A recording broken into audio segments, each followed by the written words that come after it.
Abbey and Trappist. I don't know if you've ever been caught up in a debate yourself over which is better or which is which, but I want to dispel a bit of a myth here today, a perception that Trappist is maybe on some kind of higher level. The reality is there's a legally protected terminology used for Trappist and for Abbey, and actually for one other Belgian style known as Lambic.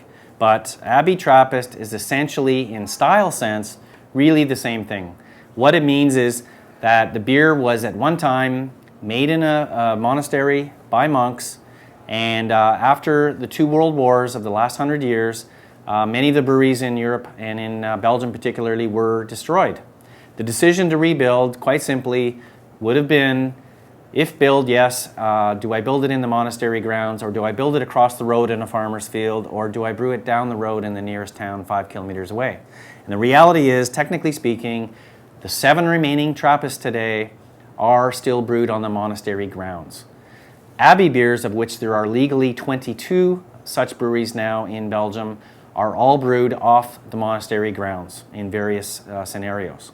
I have here Affligem with me. I want to just emphasize that the designation of Abbey does technically mean it was, yes, once in the monastery and now is no longer. That's important. You can't just start a brewery and call it an Abbey beer.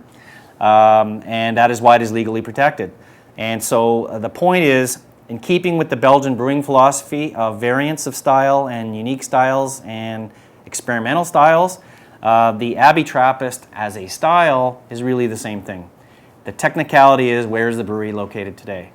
And in the Abbey side, the 22 Abbey breweries have quite a wide variety of taste styles and, some might say, quality levels.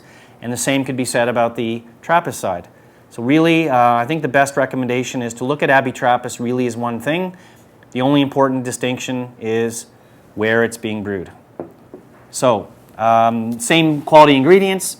Abbey beers have to be not only from a monastery background, but they actually have to be administered by the monks in terms of marketing decisions and, of course, the recipe itself.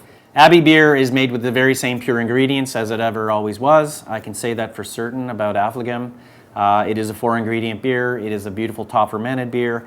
And one of the special things about the Abbey Trappist style, which is certainly true of Affligem actually, is that it is a full-on beer that's very rich in taste, very complex, very aromatic, very rich, and I would have to say magically balanced. One of the most distinguishing characteristics of Abbey Trappist style would be its perfect balance. And that is what makes this full-on beer so beautiful and rich and, in a sense, popular with women, as it is the top-selling beer style in the Champs-Élysées in Paris.